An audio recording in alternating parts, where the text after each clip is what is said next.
Welcome to PostGrid tutorial, where we'll guide you through the essential features of our platform. So these are the basics of creating mailings with PostGrid.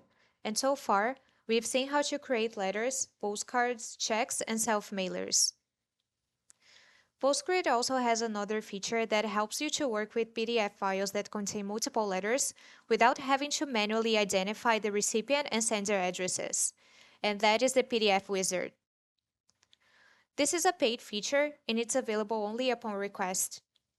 Please reach out to our sales team at sales@postgrid.com to get more details on the pricing.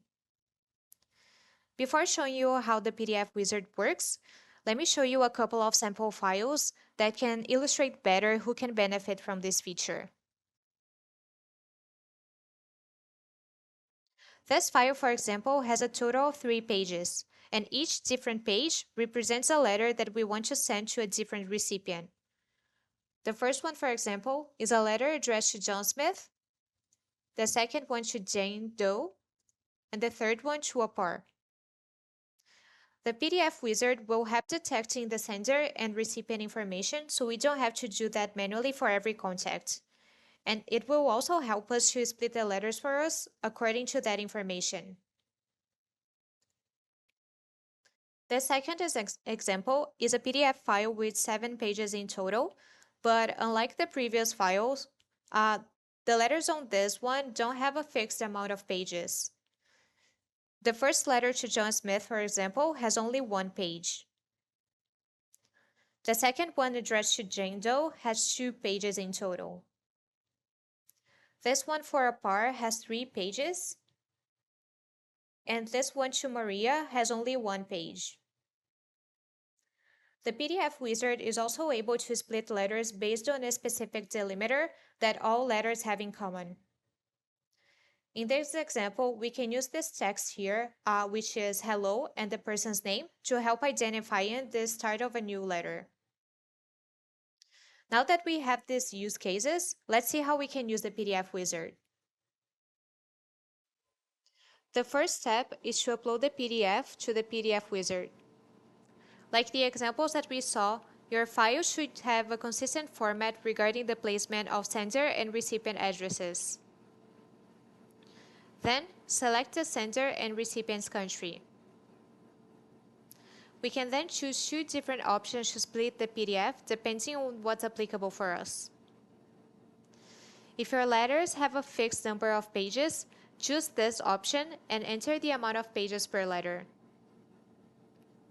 If your letter has a variable amount of pages, choose this option instead and enter the text that indicates how to split the letter. I'll show both examples on this video, but let's start with the letters that have a fixed page count. Our letters had only 1 page each, so there's no need to change anything here. Then, we'll need to use the PDF preview to highlight the sender address information. This will help the PDF wizard to extract this information, so we don't have to do that manually. Do the same thing for the recipient address information and click Next. Here, we can review the information the PDF wizard was able to extract and how many letters it will create. Our file contains 3 different letters to 3 different people, so everything looks good. We can click Next again. Now we can follow basically the same steps that we did for creating a letter, but the only difference here is that the file and the contact information is already provided. Once we've filled in the required information, we can click on Create Letter, and we can now go back to the letters page and check the orders that we created. Let's check the letter previews. As we can see, Maria's letter only has 1 page.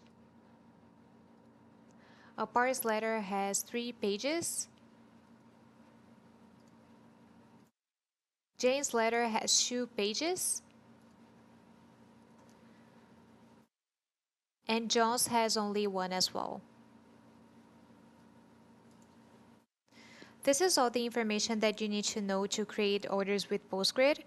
And our next video will cover the next part of the process, which is tracking your mailings. Thank you for joining us for this tutorial. I hope this helps you to make the most of our platform. And don't hesitate to send an email to support@postgrid.com if you have any more questions.